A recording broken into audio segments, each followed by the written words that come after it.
প্লান্টে অথবা যে কোনো প্রকার দুর্যোগে আমরা যাতে অ্যাসিক্লিক পয়েন্টে অ্যাসেম্বল হতে পারি, পাশাপাশি এক কাউন্টিং করতে পারি।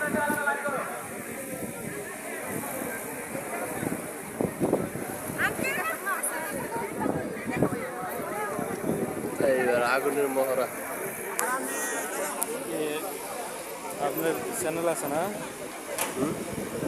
চ্যানেল আছে, ইউটিউব চ্যানেল কার? আপনার? না, ভিডিও বের করবেন কি?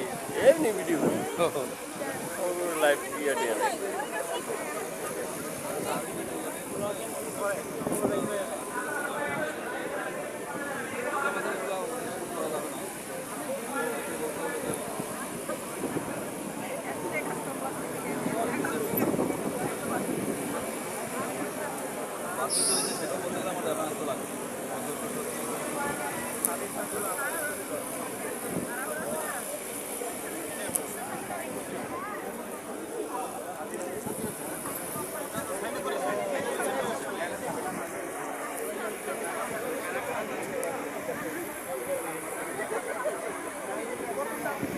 প্রথমত বাংলাদেশ ফায়ার সার্ভিসের পক্ষ থেকে আপনাদের ধন্যবাদ জানাই যে আপনারা একটা হাইরেন্স ভবনে যারা অবস্থান করছিলেন। আমরা কিন্তু সবাই কিন্তু যারা আমরা হাইরেন্স এবং লোরেন্সের বর্তমান সুবিধার মধ্যে কিন্তু অনেকটা পার্থক্য আছে। কিন্তু আমরা যারা হাইরেন্স বিল্ডিং এ অবস্থান করি আমাদের এগুলো কিন্তু যে কোনো প্রকার ইনসিডেন্টে অনেকগুলো চ্যালেঞ্জের সাথে আমাদের দিতে হয়।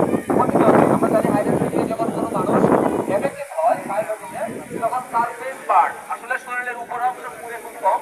আমরা সাধারণত সাফোকেশনে আক্রান্ত হই, আমরা সাফোকেট হয়ে আমরা মারা যাই, অর্থাৎ শ্বাসনালী আক্রান্ত হয়ে আমরা শ্বাসকষ্টে আক্রান্ত হয়।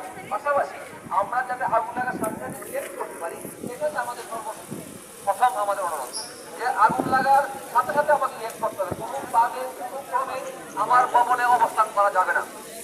আমাদের ফায়ার স্টেয়ার যেটা আছে আপনাদের বিল্ডিং এ কয়টা সিঁড়ি আছে আমরা জানি?